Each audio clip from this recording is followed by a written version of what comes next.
kalau Perpustakaan Nasional membuat sangat banyak buku dan di daerah juga perpustakaan daerah membuat koleksi buku yang sangat banyak, maka itu akan memperbaiki indeks literasi versi CCSU tersebut, Connecticut State University tersebut.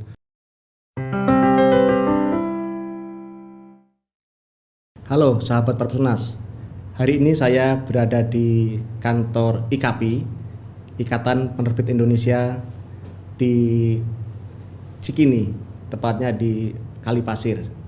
Sahabat Perpusnas, kita akui bahwa dunia perbukuan kita hari ini memiliki satu korelasi yang cukup kuat dengan budaya literasi masyarakat. Bagaimana regulasi telah dihadirkan dengan Undang-Undang Nomor 3 Tahun 2017, kemudian diturunkan dengan PP 75 Tahun 2019. Nah, tetapi apakah dengan regulasi yang ada ini benar-benar telah memberikan satu kontribusi dalam upaya peningkatan kegemaran membaca di masyarakat, dan juga tentunya bagaimana penguatan literasi? Telah hadir bersama kita Ketua Umum IKAPI Aris Hilman Nugraha. Saya akan sapa beliau. Selamat siang Mas Aris, saya izin panggil Mas Aris ya. Siap. Selamat siang Mas Edi. Selamat siang. Apa kabar Mas Aris? Alhamdulillah sehat. Alhamdulillah ya. Terima kasih sekali Mas Aris di tengah kesibukan yang luar biasa. Nampaknya siang ini juga sangat padat sekali aktivitas di kantor IKAPI. Betul. Sedang ada rapat nampaknya. Betul. Ini alhamdulillah, terima kasih telah memberikan kami kesempatan, terus ada waktu untuk berbagi bersama kami dalam podcast Kafe Literasi Perpustakaan Nasional. Baik, siap Mas Edi.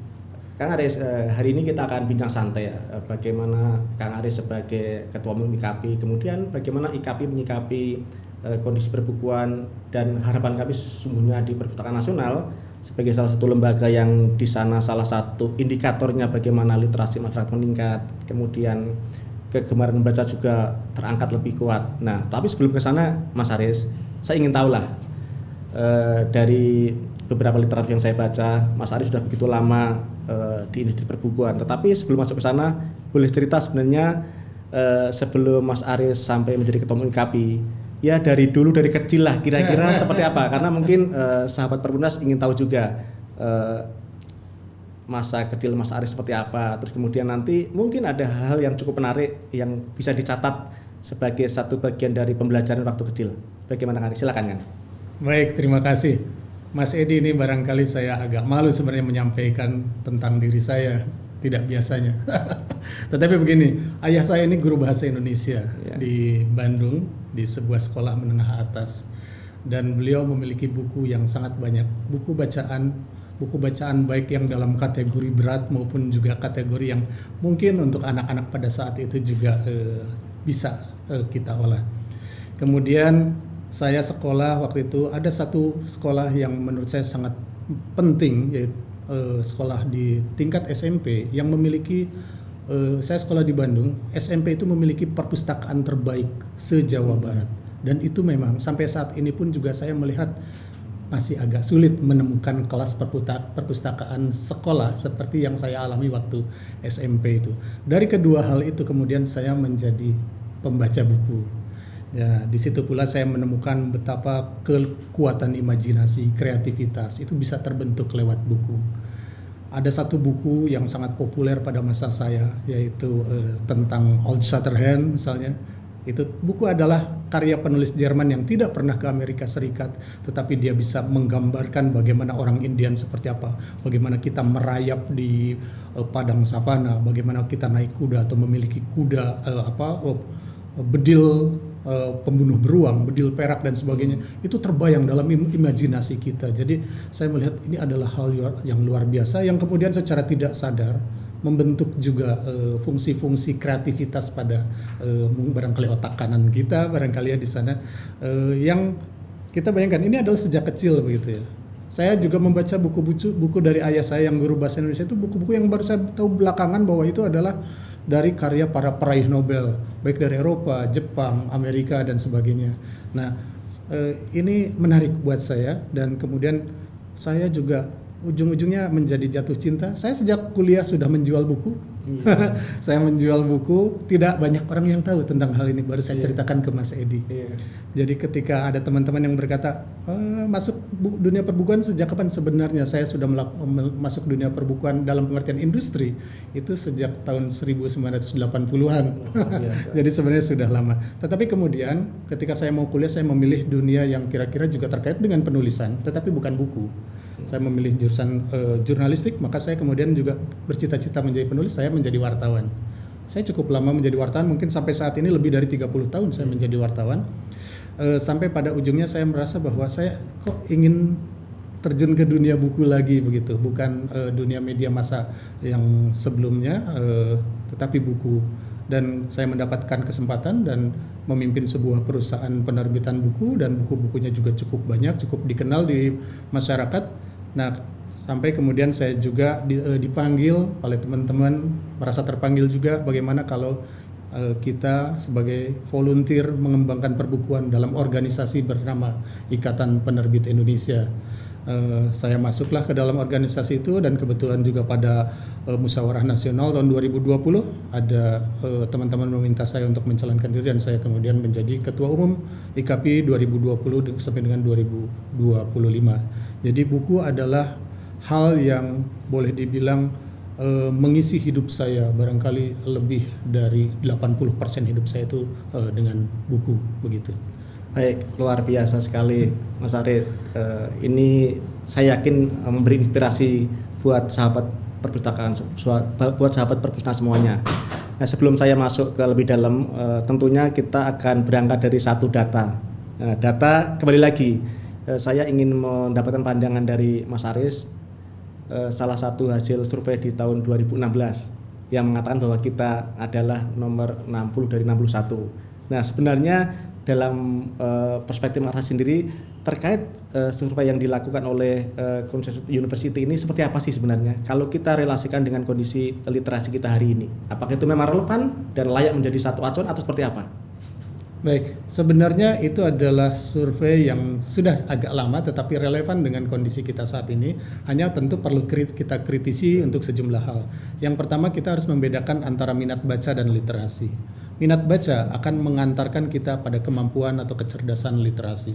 Literasi yang kita pahami adalah bukan sekadar menyerap informasi, tetapi juga memilih, dan kemudian yang paling penting adalah dengan literasi itu kita mengambil manfaat dari informasi. Jadi kalau kita kemudian menerima informasi saja, tetapi kita tidak memberikan tidak menerima sesuatu yang lebih dari informasi tersebut, malah mungkin menjatuhkan kita. Katakanlah kita terjebak pada hoax, ya, pada fake news, itu artinya bukan literasi. Kita tidak memiliki kemampuan literasi atau literasi kita rendah. Nah, jadi ada kaitan antara bahan bacaan, minat baca dengan kemampuan literasi kita, kecerdasan literasi, atau dalam penelitian itu disebut sebagai indeks literasi. Khusus untuk yang indeks literasi dari Connecticut State University tersebut, itu perlu kita bedah dulu. Nah, sebenarnya itu ada beberapa hal selain persoalan buku, selain persoalan bahan bacaan. Yang pertama adalah ternyata di situ juga dinilai parameternya itu variabel penentunya itu adalah, yang pertama adalah juga surat kabar. Apakah di negara seperti ini surat kabar jumlahnya sekian, ada ukurannya? Apakah juga kalau tidak ada surat kabar, media online-nya juga aktif untuk jurnalismenya begitu? Kemudian apakah juga media tersebut juga diekspor atau dibaca di negara lain? Itu akan sangat mempengaruhi literasi. Yang kedua adalah input dan output pendidikan. Input dan output pendidikan, kalau input itu lebih sederhana karena misalnya di situ hanya disebutkan berapa berapa tahun wajib belajarnya, berapa anggaran untuk pendidikannya. Nah, tetapi ada satunya lagi yaitu output pendidikan. Di situ menggunakan assessment. Salah satunya adalah PISA. Ini adalah standar ataupun assessment yang dibikin oleh OECD untuk mengukur anggotanya, dan Indonesia kemudian menjadi partner dari OECD dan turut dinilai di situ. Kalau itu diukur untuk anak umur 15 tahun. Walaupun ini CCSU ini adalah 2016, sebenarnya anak yang diukur itu adalah hasil assessment PISA 2009. Jadi ada kemungkinan itu sudah berubah. Betul. Begitu. Jadi kalau mungkin rendah, sebenarnya mungkin sekarang sudah tidak serendah itu gitu. Nah, ada hal-hal berikutnya yang sangat penting adalah bahan bacaan. Jadi bahan bacaan ini yang pertama adalah perpustakaan. Perpustakaan umumnya ada berapa? Perpustakaan sekolahnya ada berapa? Yang kemudian volume bukunya ada berapa di perpustakaan tersebut. Itu semua dihitung dan menentukan juga indeks literasi Indonesia.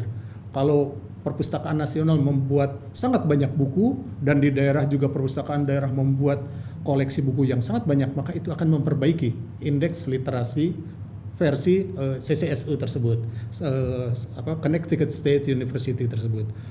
Nah, Central Connecticut State University. Nah, jadi ada banyak. Yang terakhir adalah akses terhadap bahan bacaan. Akses terhadap bahan bacaan ini yang menjadi tugas kita sebenarnya, termasuk perpustakaan nasional, termasuk perpustakaan di daerah dan perpustakaan di sekolah-sekolah. Begitu angka akses kemudahan masyarakat untuk membaca itu baik, maka dia akan menjadi tinggi. Nah, ini penting karena juga berdasarkan riset di Indonesia yang terkait hal ini cukup banyak juga, dan juga hasil kajian para pakar di Indonesia, akses ini menjadi penting setelah adanya pembinaan budaya baca gitu. Jadi kalau misalnya kita pembinaan budaya bacanya bagus, tetapi kemudian masyarakat tetap tidak bisa mengakses bahan bacaan, tetap saja itu akan gagal dalam hal indeks literasi kita. Ya, begitu. Artinya dari beberapa variabel yang dipakai oleh CCU tadi, sebenarnya kan tidak semuanya mencerminkan kondisi yang relevan untuk Indonesia. Artinya kan ketika itu dipakai selalu oleh tidak hanya para pengambil keputusan, tapi itu juga menjadi isu yang dipakai oleh masyarakat untuk mengejas bahwa literasi kita rendah. Kondisinya seperti itu. Tapi kan kalau tadi disampaikan Mas Aris bahwa variabel-variabel yang dipakai di sana tidak semuanya tidak semuanya relate dengan urusan literasi. Seperti itu bukan ya, Mas ya? Ya, mereka menggunakan parameter yang membuat sebenarnya hal-hal yang sifatnya, kalau nggak keliru ada masalah punya TV atau enggak, itu menjadi salah satu juga masalah ya. Jadi itu ada variabel keempat, yaitu adalah opsi mendapatkan informasi. Apakah di rumahnya ada komputer? Betul. Nah. Jadi kalau misalnya sekarang bikin gerakan komputerisasi, semua rumah tangga di Indonesia memiliki komputer, maka indeks itu akan naik begitu. Persis. Karena ada asumsi juga bahwa informasi selain dari buku misalnya, itu juga melalui komputer. Tapi memang yang dihitung komputer ya, bukan ponsel. Betul. Jadi yang lebih dihitung untuk literasi itu adalah komputer, lebih dipercaya, lebih kredibel sebagai sumber informasi. Baik. Nah, kembali lagi Mas Aris, bahwa tadi disampaikan juga tidak hanya dalam level internasional, beberapa kajian atau survei yang telah dilakukan. Kalau dari Indonesia, bolehlah kita mengambil misalnya indeks ahli baca yang dikeluarkan oleh Badan-Ristek, ya kan? Betul. Tadi sampaikan Mas Aris ada, kalau nggak keliru nilainya masih di sekitar 37 poin berapa, yang artinya masih rendah lah ya. Nah, di situ memang dari beberapa dimensi itu salah satu yang cukup buruk dalam tanda petik, yang poinnya kalau nggak salah 24 itu adalah akses. Sepakat dengan yang disampaikan Mas Aris. Nah, kira-kira bagaimana ya IKAPI terutama menyikapi hal ini dalam hal keteraksesan sumber informasi dan juga bacaan tadi? Ya, IKAPI sebagai industri sama di seluruh dunia juga membagi buku itu terutama pada dua area. Yang pertama adalah apa yang disebut sebagai trade book ya. Memang buku untuk dagang retail begitu, yang adanya di toko buku, adanya di distributor. Yang kedua adalah buku-buku yang ada di sekolah, termasuk juga yang perpustakaan sekolah, dan tentu sebenarnya dalam hal ini juga adalah yang dibiayai oleh pemerintah.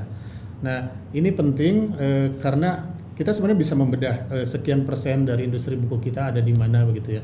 Hanya saya khawatir nanti agak terlalu melebar, tetapi intinya adalah sebenarnya kalau kita ingin membangun literasi, yang pertama sekali harus dilakukan adalah membuat buku itu yang menarik ya, kemudian menyenangkan.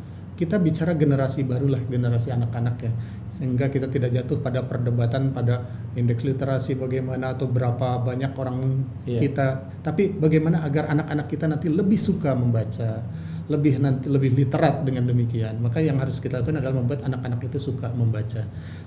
Dan kesimpulan dari sejumlah hasil riset itu menyatakan memang buku untuk anak-anak dulu, dan itu adalah harus buku yang menyenangkan dulu. Kontennya tentu nantinya akan ada nilai-nilai, ya ada pesan dan sebagainya. Tetapi kalau kita belum apa-apa sudah berkutat pada nilai, pesan dan sebagainya, kemudian buku itu tidak dibaca, akan menjadi percuma. Jadi yang sangat penting adalah membuat buku yang menyenangkan untuk dibaca di anak-anak. Nah, buku itu harus sampai ke perpustakaan. Kenapa? Karena tidak semua masyarakat kita memiliki kemampuan untuk membeli. Jadi daya baca ataupun minat baca bisa jadi tidak seiring dengan daya belinya. Itu bisa terlihat bahwa pada saat pandemi sebenarnya penjualan buku melonjak, tetapi yang paling melonjak adalah pembelian buku bajakan. Nah itu yang mengkhawatirkan kita. Tetapi artinya ada minat bacanya, tetapi mereka memilih bacaan yang harganya murah. Jadi ini persoalan pada harga daya beli. Nah jadi perpustakaan menjadi terobosan. Karena kan tidak mesti membeli, masyarakat itu anak-anak pergi ke perpustakaan sekolah juga tidak mesti membeli. Nah di sini harus disediakan buku yang memang menarik minat anak-anak, menarik minat baca anak-anak dan membangun kebiasaan membaca anak-anak. Jangan sampai di sini kemudian buku yang beredar, kalau kita harus berkaca pada trade book. Trade book itu adalah buku berdasarkan pilihan masyarakat, masyarakat senang, anak-anak senang, artinya memang murni dari logika logika minat begitu ya. Kalau kita memaksakan buku-buku tertentu masuk ke perpustakaan tetapi itu di luar minat, tentu kita tidak akan ketemu. Tetapi kalau kita memanfaatkan apa yang sedang laku di pasar, itu penting juga. Buku bermutu banyak dan laku itu banyak. Nah, itu harus masuk juga ke perpustakaan, harus juga masuk ke sekolah-sekolah. Nah, di situ memang masih ada sejumlah kendala sehingga yang terjadi adalah gap, kesenjangan antara buku yang berada di pasar dan buku yang berada di perpustakaan dan sekolah. Sudah bukan rahasia barangkali bahwa sejumlah lembaga memilih buku untuk koleksi perpustakaannya bukan dari katalognya. Kalau Perpusnas, kemarin saya dengar dari Pak Kepala Perpusnas dari katalog, artinya dari dibaca, dikurasi, ditentukan bahwa buku ini cocok, dibeli. Tidak dilihat harga, misalnya harga urusan berikutnya gitu. Tetapi masih cukup banyak yang perpustakaan misalnya di daerah yang melihat bukan dari kontennya tapi dari harganya dulu begitu. Nah itu yang agak menyesatkan karena ujung-ujungnya nanti perpustakaannya tidak dikunjungi oleh masyarakat. Menarik Mas Aris. Saya tidak ingin membandingkan apple to apple dengan beberapa negara yang saat ini kita anggap sebagai negara dengan tingkat literasi tinggi. Karena memang kalau kita bandingkan apple to apple dari jumlah penduduk aja misalnya kayak Finlandia kurang lebih kan sekitar hanya 4 jutaan lah, ya kan? Tetapi policy dari pemerintah yang saya baca itu mereka memberikan satu buku baru ketika anak lahir. Ya kan? Bahkan buku untuk orang tuanya misalnya parenting guide dan sebagainya. Nah, apakah kebijakan yang endingnya ternyata juga membawa pada dampak literasi masyarakat secara keseluruhan itu bisa kita adopsi atau mungkin seperti apa terkait masalah itu, Mas? Iya, ini sebenarnya masalah pada pembiasaan membaca begitu ya, dan memang kuncinya pada anak-anak tadi itu. Tentu di kita sebenarnya sudah ada kultur. Misalnya kita baru mengikuti acara dengan Mas Mendikbud, beliau menceritakan bahwa setiap hari ibunya pada saat masih kecil, Mas Menteri ini masih kecil membacakan buku gitu. Itu kebiasaan yang membangun kecintaan terhadap buku. Pada waktu kita masih kecil barangkali kita sangat tertarik ya karena imajinasi kita kan dibukakan seluas-luasnya lewat cerita orang tua, dan orang tua pada saat itu bisa saja sumbernya adalah bahan bacaan begitu.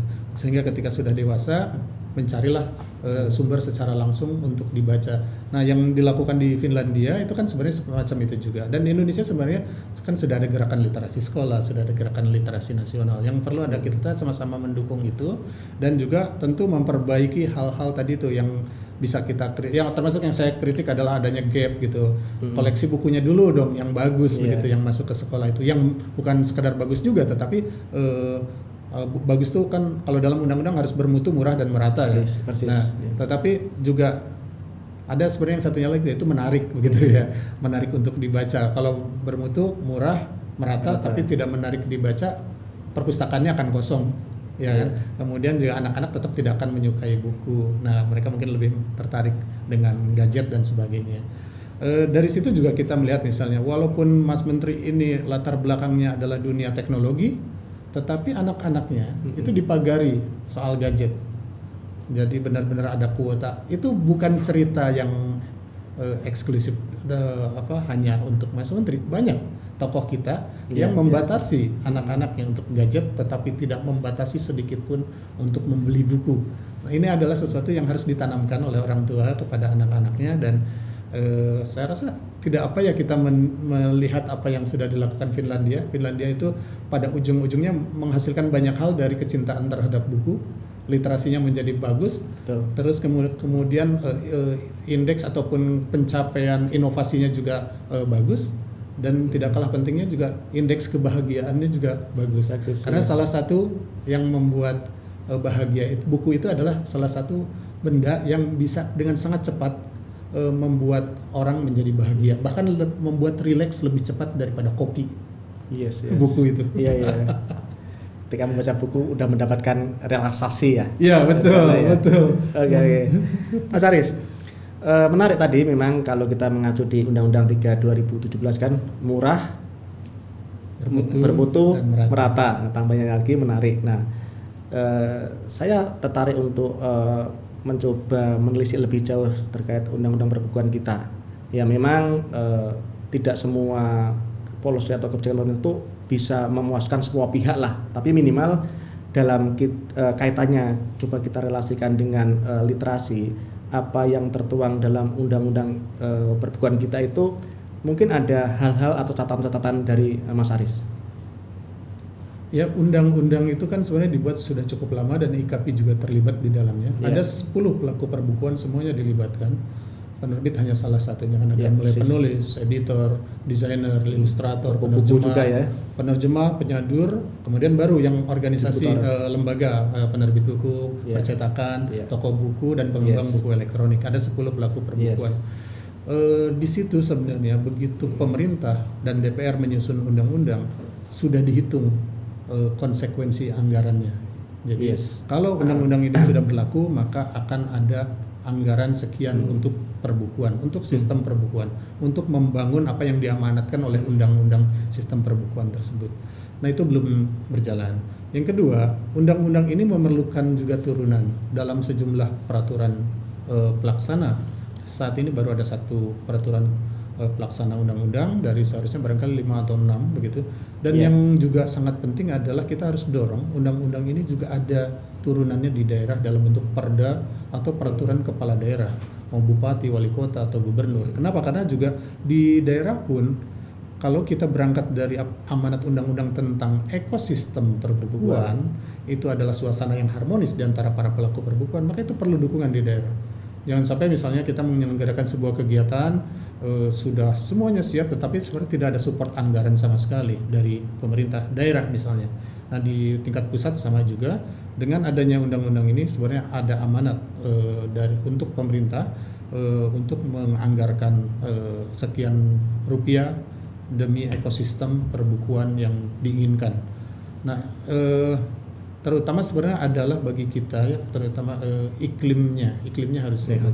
Ekosistem itu lebih menyangkut hubungan antar pelaku perbukuan, tetapi iklimnya itu maksudnya adalah sekarang harga buku sudah bisa berterima di masyarakat atau tidak.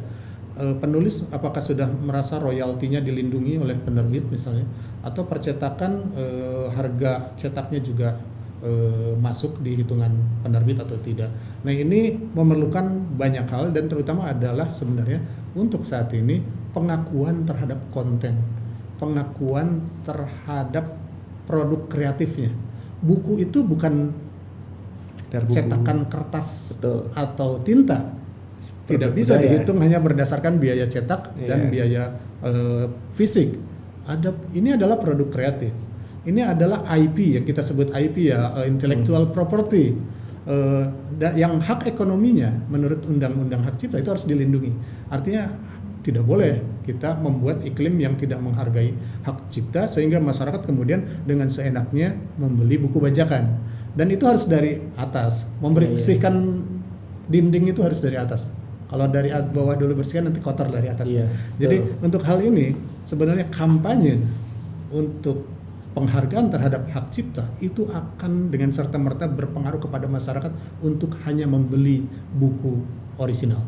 Karena pandemi telah membuat para penerbit beralih ke dunia digital, tetapi di dunia digital sangat banyak para pelaku kejahatan hak cipta begitu.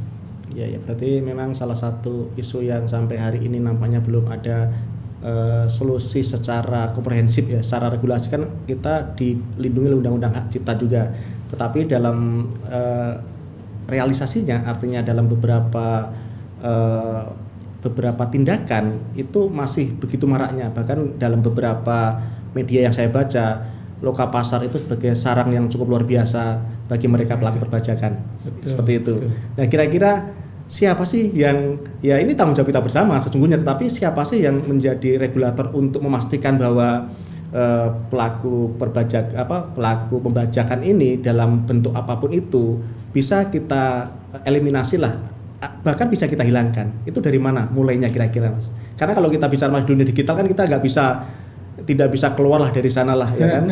Itu kira-kira seperti apa, Mas Aris? Jadi industri penerbitan di Indonesia itu istilahnya apa ya, sudah sangat putus asa sih sebenarnya terkait dengan pembajakan, sehingga kalau ditanya Anda sudah mengadukan masalah ini, mungkin mereka akan jawab, aduh kayaknya percuma. Nah, jadi sehingga mereka tidak melakukan proses yang seharusnya dilakukan, yaitu mengadukan terjadinya penjualan buku bajakan maupun pembajakan buku tersebut.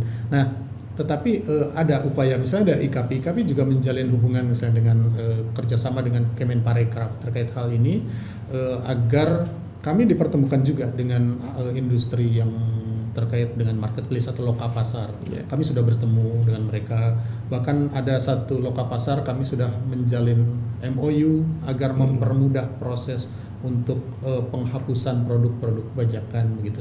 Nah, tetapi memang perlu dirijen ya. Selama ini dipegang oleh Kemenparekraf selaku jadi kalau dunia penerbitan kan memang ada di industrinya, ada di Kemenparekraf begitu. Dan Kemenparekraf sudah membentuk satuan tugas penanggulangan pelanggaran hak cipta produk kreatif penerbitan buku. Itu anggotanya termasuk dari industrinya, juga dari Bareskrim, termasuk dari Kumham dan dari Kominfo. Jadi kalau Kominfo karena hubungannya tadi dengan loka pasar begitu.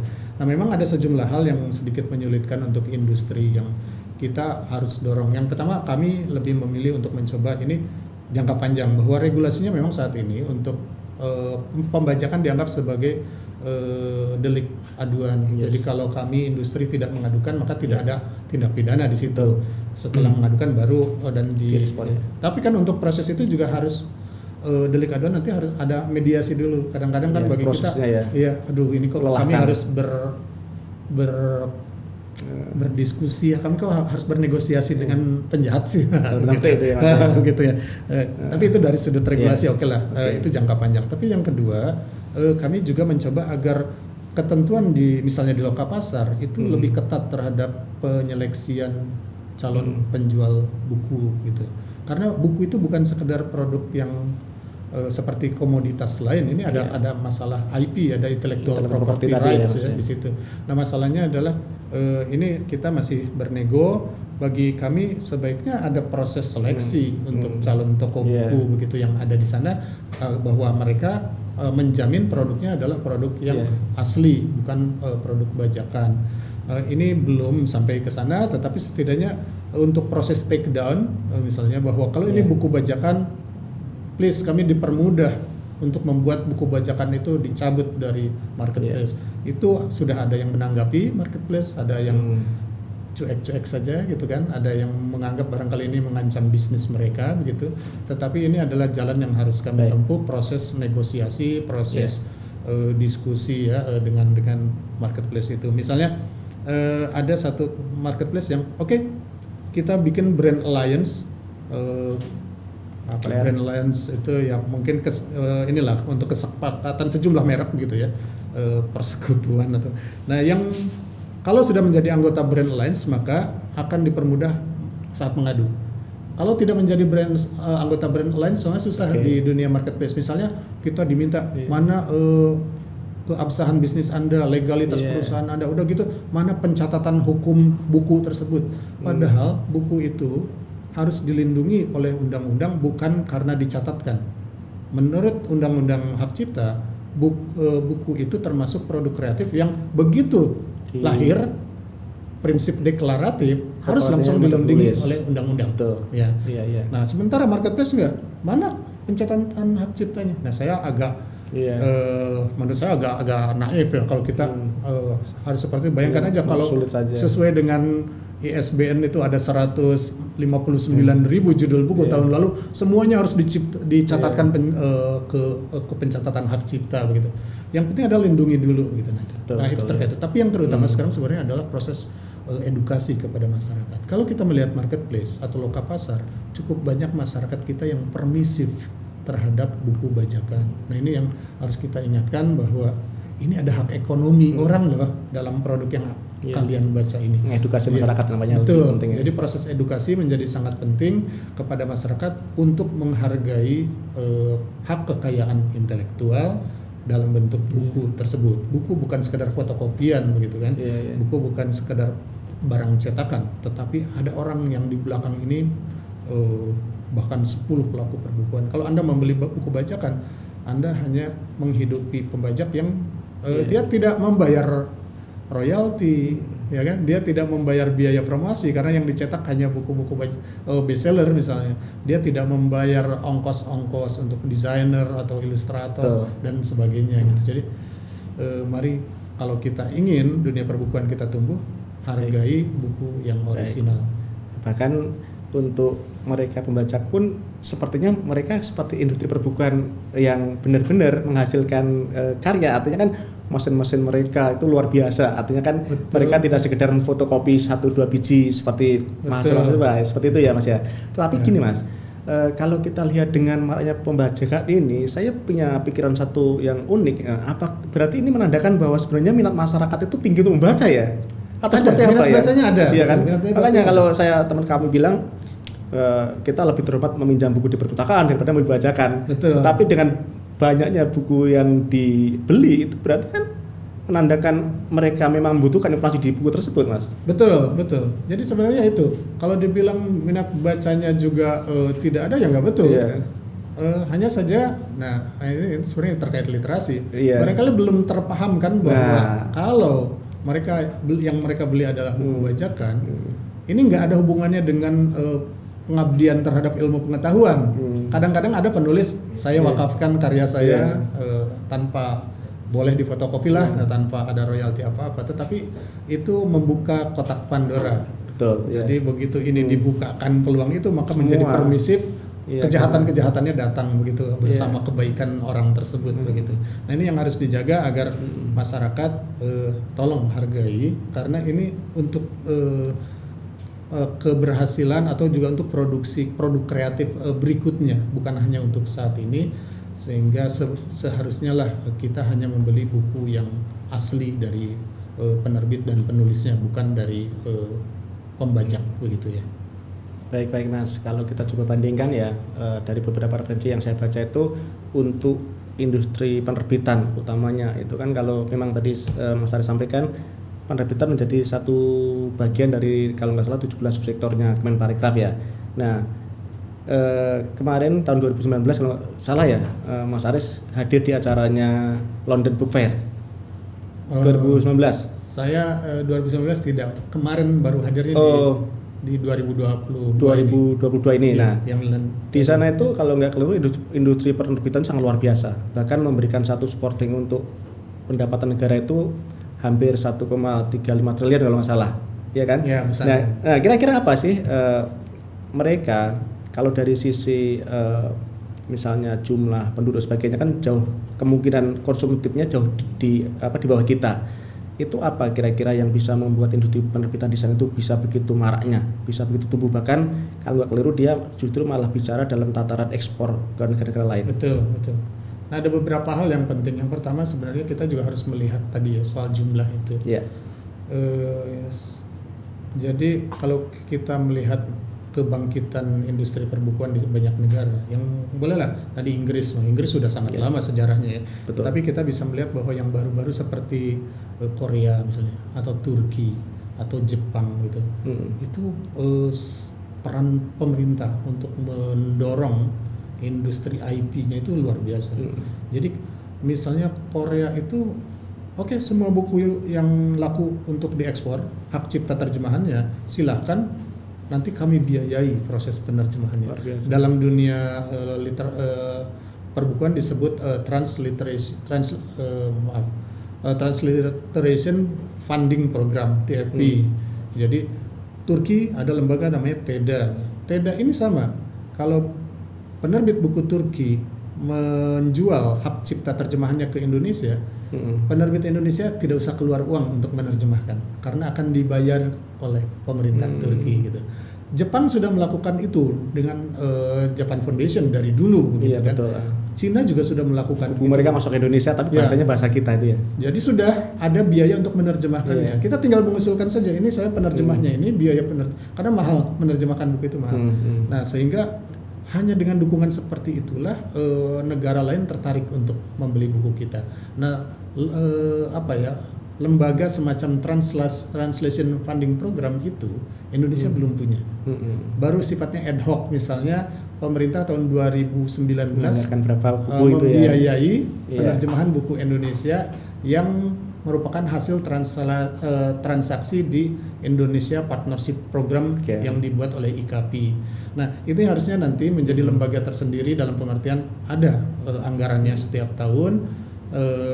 Kalau buku Indonesia berhasil terjual misalnya ke dalam bahasa Inggris, biaya penerjemahan dari bahasa Indonesia ke bahasa Inggrisnya didanai oleh pemerintah.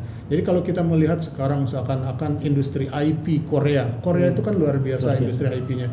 Dari buku sampai menjadi film, jadi sinetron dan sebagainya, itu seakan-akan booming hasil dari industri. sendiri. Padahal bukan hasil industri saja, support dari pemerintahnya itu sejak 1990-an mereka menyubsidi semua proses penjualan IP ke luar negeri, termasuk ke Indonesia. Makanya kemudian juga buku-buku Korea banyak di Indonesia karena itu juga antara lain adalah support dari pemerintahnya. Nah, ini yang seringkali tidak kelihatan. Kalau hanya dibandingkan kok Indonesia industri IP-nya tidak bisa seperti Korea. Ya, apa sih sebenarnya yang sudah kita perbuat juga belum banyak sebenarnya dalam hal ini. Nah, setelah kita masuk ke Frankfurt Book Fair 2015, buku kita mulai dilirik. Kita menjadi waktu itu tamu kehormatan atau guest of honor. Persis. Selanjutnya Masuk kita Perpunas menjadi Perpunas juga itu. Iya, Sana, ya. betul. Perpunas waktu itu juga hadir. Saya juga hadir di 2015 itu.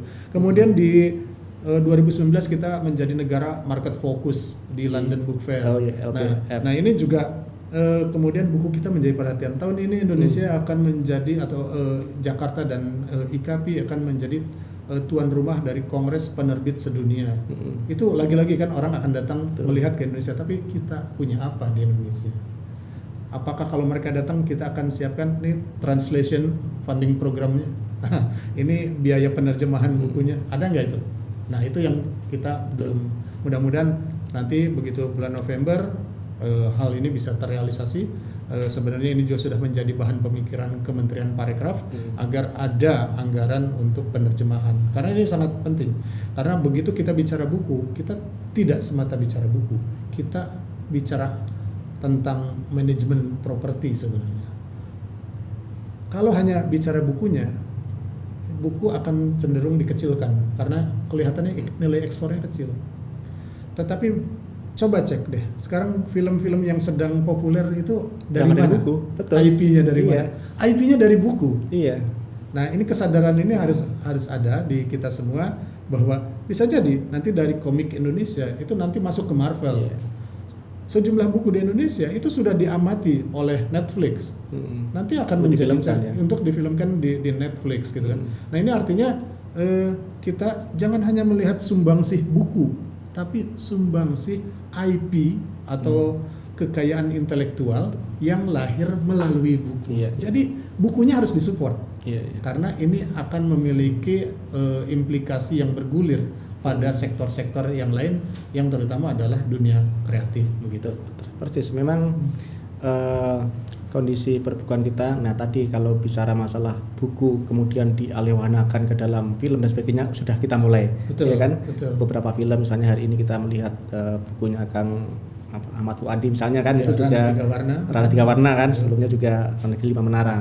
Kalau di luar negeri kan tentunya ya Harry Potter lah, dengan bukunya terjual seperti itu, filmnya juga laris manis. Artinya kan memang kekayaan intelektual yang tertanam dalam buku itu tidak hanya segera dibaca, tetapi bisa dialihwanakan menjadi sebuah produksi yang lainnya juga, Mas ya. Betul, Ya. Nah, kemudian ini Mas, saya tertarik dengan fenomena lah ini. Kita bicara masalah fenomena. Ini masih berkaitan sama tadi yang Mas Aris sampaikan tadi, bagaimana pemerintah daerah belum merespon amanah dalam Undang-Undang 3 2017. Hari ini kita lihat banyak sekali, Mas. Toko buku waktu saya zaman SMA itu udah pada tutup. Kemarin di grup WhatsApp juga di-share. Itu kira-kira seperti apa, Mas ya? Kalau ini terus menerus kan terus terang aja dia sebagai salah satu dari 10 pelaku perbukuan. Kalau dibiarkan dia mati seperti itu kan luar biasa dampaknya. Kira-kira apa yang harus kita lakukan, Mas? Terutama mungkin ya pemerintah daerah atau mereka yang memiliki kewenangan untuk melakukan itu, Mas. Ya, jadi salah satu yang kita harapkan dari lahirnya Perda sebagai turunan dari Undang-Undang Sistem Perbukuan adalah keberpihakan terhadap iklim. Di situ juga antara lain di peraturan pemerintah pelaksanaan Undang-Undang Sisbuk itu disebutkan tanggung jawab dan kewenangan pemerintah daerah. Memang di situ harus ada anggaran dan itu mencakup termasuk juga toko buku, mencakup juga pameran dan untuk pelatihan menulis dan sebagainya. Jadi sebenarnya kalau itu dilaksanakan, ada kesadaran dari pemerintah daerah untuk tanggung jawab dan kewenangan terkait perbukuan ini. Tadi yang terkait dengan toko-toko buku tutup itu tidak akan. Kenapa? Karena sebenarnya kita bisa saling menghidupi, kita bisa saling juga memberikan manfaat. Kan toko buku itu juga akan ada pembacanya. Kalau iklim literasinya bagus, toko buku itu akan hidup begitu ya. Nah memang kalau kita bicara toko buku juga kita barangkali untuk saat ini tidak mesti selalu dalam bentuk fisik gitu, tapi juga dalam bentuk misalnya tadi daring, digital. Kalau kita pergi misalnya ke Jogja shopping misalnya di situ, itu memang aktivitas lalu lalang pembeli sudah tidak banyak lagi ya, semenjak pandemi apalagi. Tetapi masih ada kesibukan dari mereka mengemas buku karena mereka menerima pesanan secara daring lewat marketplace gitu. Kalau kita pergi ke Palasari di Bandung, itu pasar buku, sama.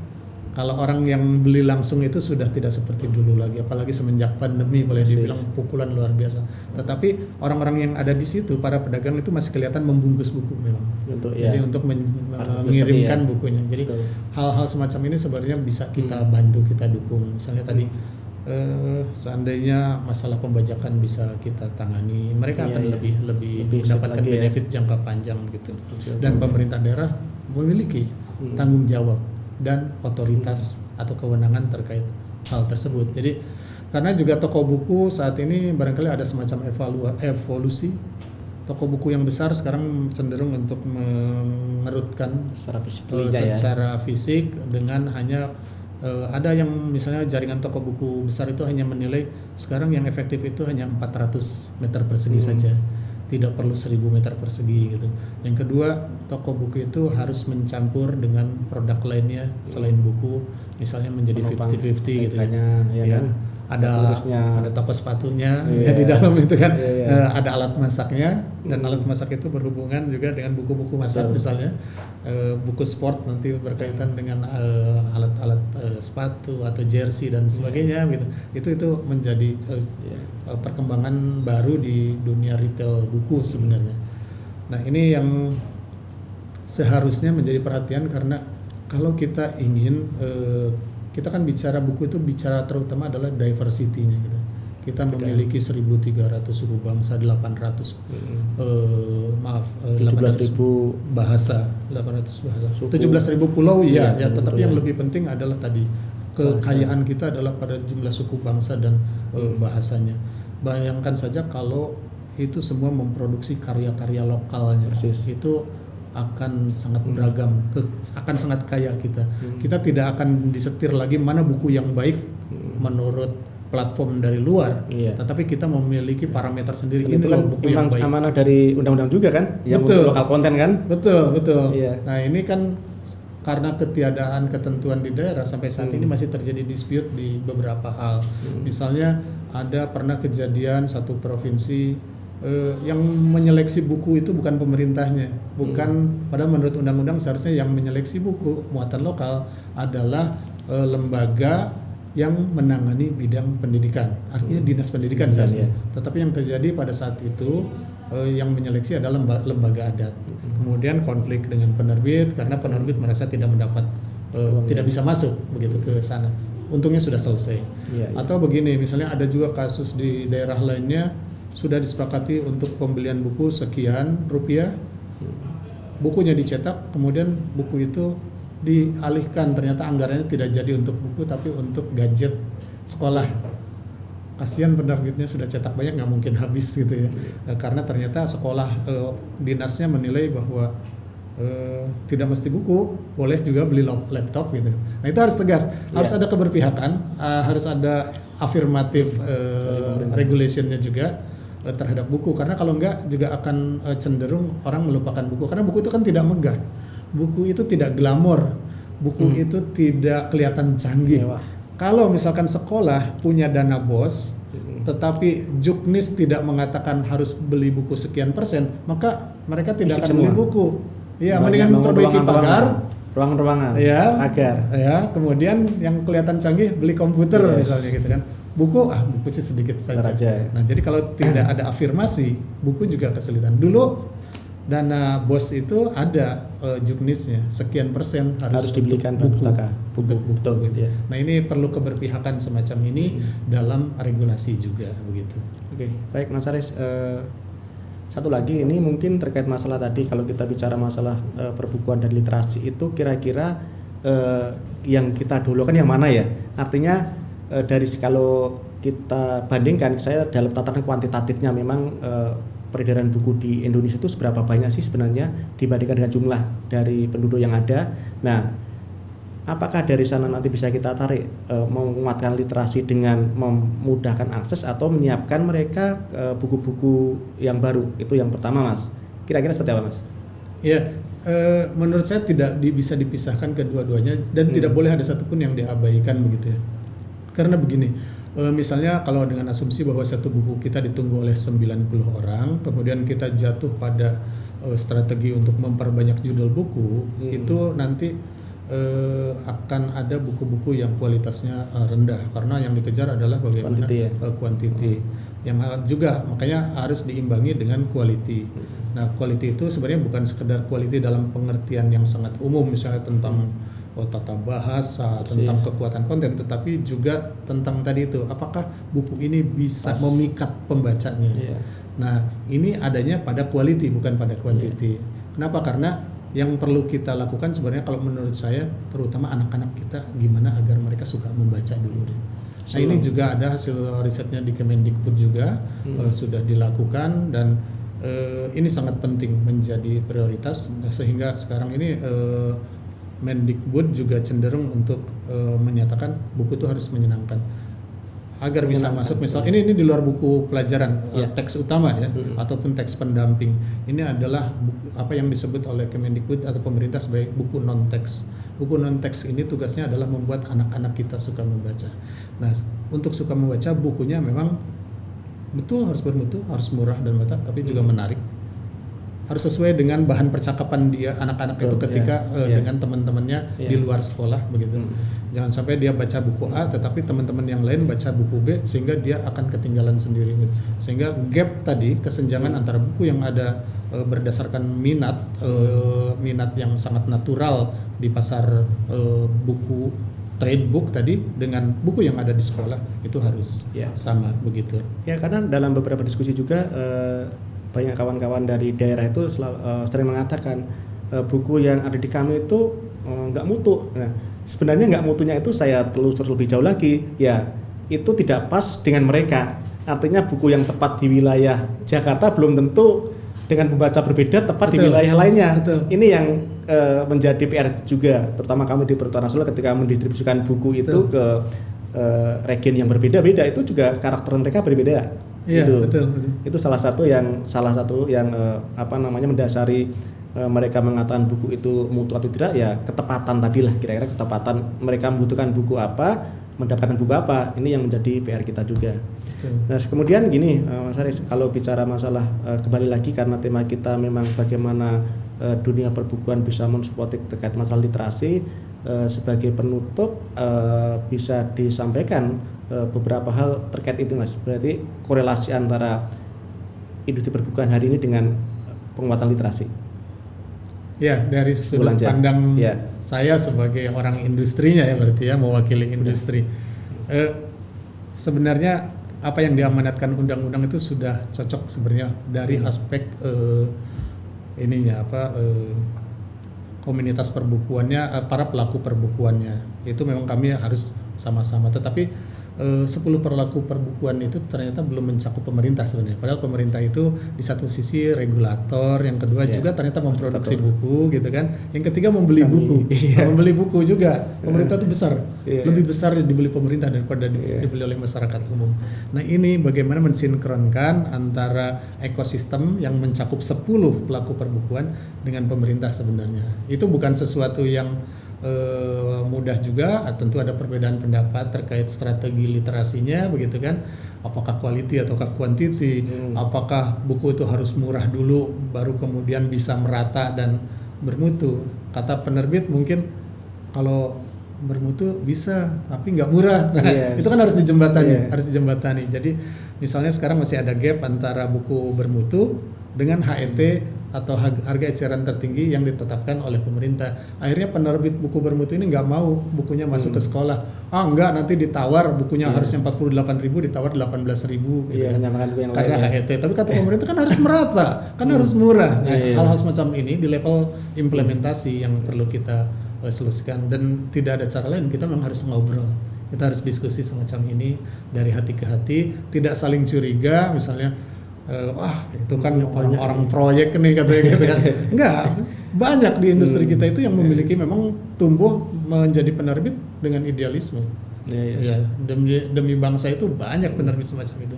Yang berorientasi pada proyek pengadaan ada, tetapi kan tidak semua juga seperti itu. Ada banyak sekali penerbit yang berangkat dari memang cita-cita mulia tentang kecerdasan bangsa begitu kan. Baik, terima kasih Mas Aris untuk berbagi pengalaman terus kemudian pengetahuan sharing sesinya hari ini luar biasa.